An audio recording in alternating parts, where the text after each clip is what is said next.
Hi, I'm McGarren with Flack Studio.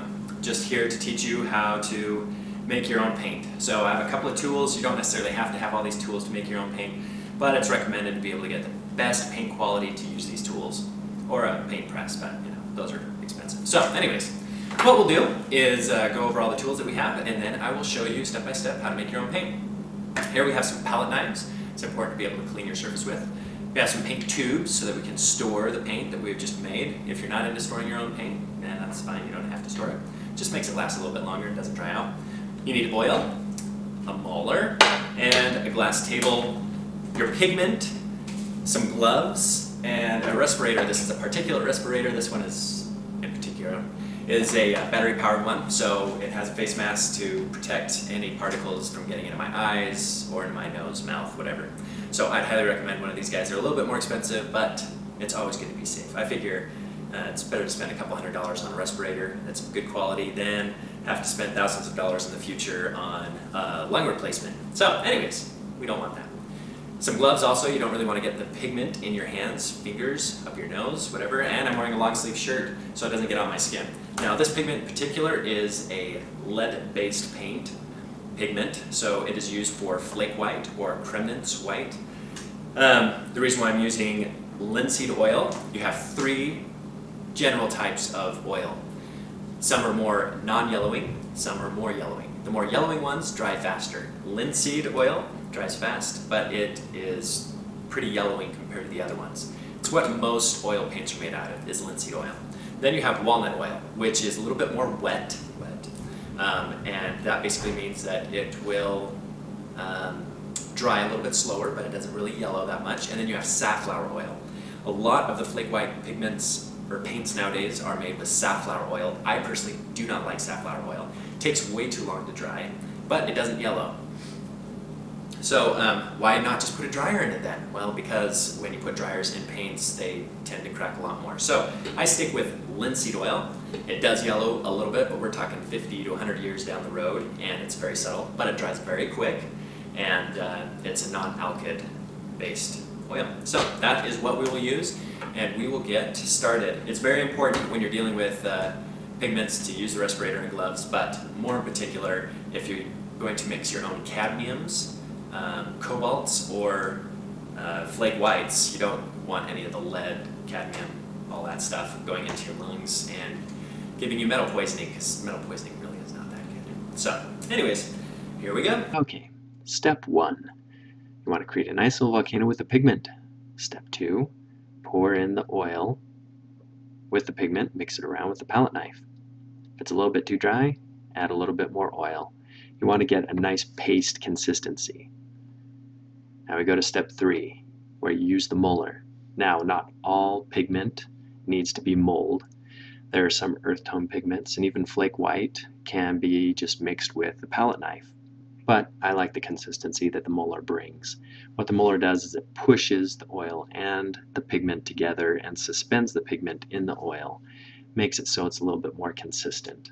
Now when you're mulling, you want to try to do it in a figure 8, rotate in circles, you want to create some variation, take the surrounding pigment and paint off the edges, put it back in the middle, mull it around again.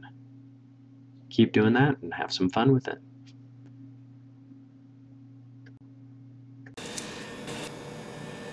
Okay, so if you look at the pigment, it has a glossy sheen to it. So there's some spots that are really kind of glossy. With this flake white pigment, if I let it sit there, it will start to get more and more glossy because the pigment is very absorbent. So what I did is I put in too much oil, but I'd rather have too much oil in it right now because I can always add more pigment, make it a little bit more thick. The other thing that you want with paint quality is you want it to be able to stand up and kind of hold its shape. Right now it's kind of floating down, so that tells me that there's too much oil. So I'll add more pigment.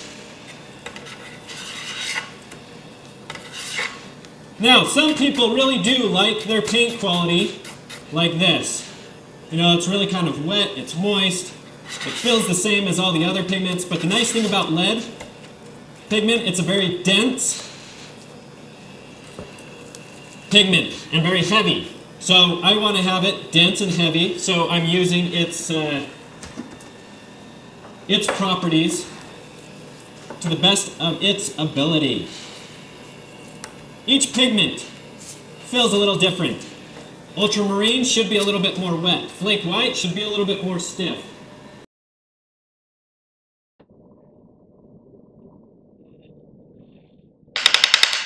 So I'm going to add this. I'm going to add just a little bit more. See how it's starting to break apart now? The pigment's starting to break? That's fine. It'll absorb the oil a little bit more each time that I mull it in. So I'm going to continue to mull it. Now the trick with mulling is you want to usually have one hand gripping and the other one pushing down. That way it puts it into the surface underneath. The surface underneath is glass. This is glass. But they're textured glass. So it'll take the pigment and it'll push it in with the oil.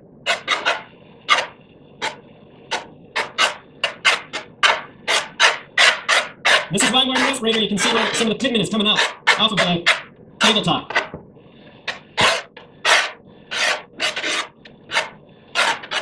Another tip. If you want it to yellow less over time, you put in less oil. It's the oil that yellows, it's not the pigment. So I like to have less oil. Oh, see, that is getting nice right there. See how thick that is? It's still, I need to mix it a lot better, but it's holding its shape a lot better. I might even add more oil.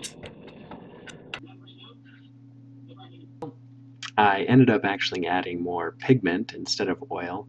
I mulled it around a little bit more and the pigment absorbed the oil a little bit better than I thought, so I added more pigment and I'm trying to get it now to the consistency of a nice thick paste. I love my oil paint, my white oil paint that way, because I can always thin it down with some turpentine or with some oil medium or whatever I need. So I try to get it to a nice thick consistency. Again, just mulling it around. Then I test it out, see if it's where I like it. If it is where I like it, then I take it and stick it in a nice big fat tube. There we go. Beautiful. Love it.